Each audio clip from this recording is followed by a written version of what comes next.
The 2008 financial crisis ruined many people's lives and led to millions losing their homes. And some of the same people responsible for that mess are now leading the pandemic economic response. That's right. So senior reporter for Reveal, Aaron Glantz, he uncovered the original so-called homewreckers in his reporting on the 2008 crisis, which he later published into an excellent book. He's now been following how the cast of characters, including Treasury Secretary Steve Mnuchin, has influenced the pandemic response. He joins us now via Skype to explain a little bit more about this crisis. Aaron, it's great to see you. Thanks for joining us. Good to be back. Absolutely. Aaron, so tell us a little bit about you're an expert on the housing crisis.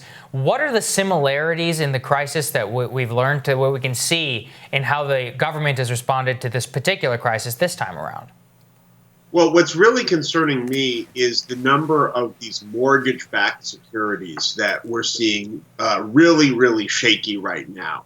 And what we're seeing now is the government actually coming in and spending tons of money, billions and billions of dollars, buying up these securities, putting us on the hook should mortgages fail. And what the government has done so far through the CARES Act and some of the executive actions of the Trump administration is tell homeowners that they don't need to pay, that they have forbearance in the crisis. But what they have not told us is who's going to be on the hook if the economy doesn't just snap back and people can't pay, in a month or two. Yeah, and is anyone really exploring this? Are there advocates on the Hill for what we should be doing going forward? Who should be on the hook? How we should be thinking about all of that? I've been thinking as I've been watching this about your bipartisan populist mindset on the rising. And what I've been seeing on the Hill is Congress just shoving money at the problem. So if you look at the HEROES Act that Nancy Pelosi unveiled, it includes these new credit facilities for landlords, even for debt collectors, right? So what this means is that if you're a landlord, you could borrow money on the cheap from the government to tide you over while your tenants can't pay rent. But the question then becomes, well, what happens if this goes on for a long time and those payments are not made ever? That means that the government will be on the hook when the landlord's mortgage-backed securities fail. Right. That's such a great point, Aaron. Basically subsidizing we'll basically be subsidizing these very, very large corporate landlords. Yeah, such an excellent point, Aaron. And everybody seems to be okay with something like this. And meanwhile, there doesn't yet seem to be any sort of program which allows people to just, pay their rent or mortgage by giving them the money. It's all about creating forbearance and structures and protective for the people at the top of the value chain. Well, the question is, who's going to pay? Eventually, Right. Somebody is going to have to pay. I've been interviewing, I interviewed this preschool teacher here in California who has been laid off for months now, and she's in one of these forbearance programs. But she doesn't know when is she ever going to be able to be a preschool teacher again. And in the meantime, all of her bills are just piling up. I mean, she doesn't have to pay her housing bill, but the government is telling her eventually she will have to pay that, but she still has to buy food.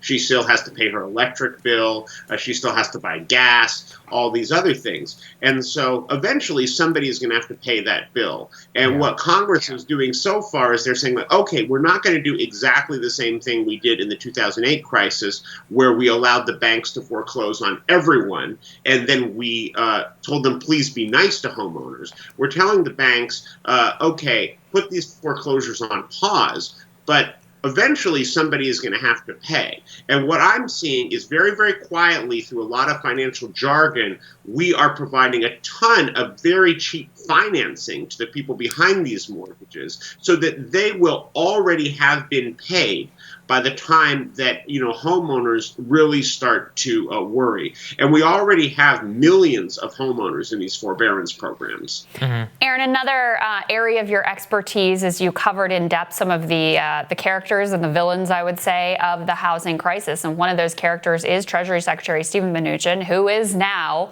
probably the most important figure, certainly one of them, in terms of how this whole economic response is going down. I mean, what should people know about him and about his approach?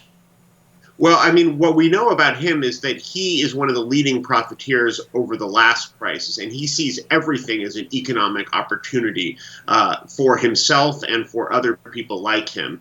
He said in March that this COVID crisis was a great investment opportunity, and he should know, because during the last crisis, the government paid him and his investor group more than $1 billion while he foreclosed on 100,000 families, including 23,000 seniors.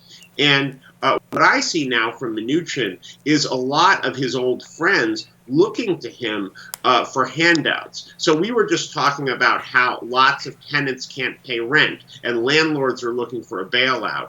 Well, the corporate landlord industry, the association of all of these companies that bought up homes after the 2008 crisis, after Mnuchin foreclosed on them, have now gone to Mnuchin and asked for what is almost a Dickensian bailout, where tenants who can't pay rent would take out a long-term loan on their taxes, basically go into rent debt for the government and have to pay back later on the money that they borrow from the government to pay their rent. In the meantime, these large corporations who now own these homes would get the rent paid directly from the government right now.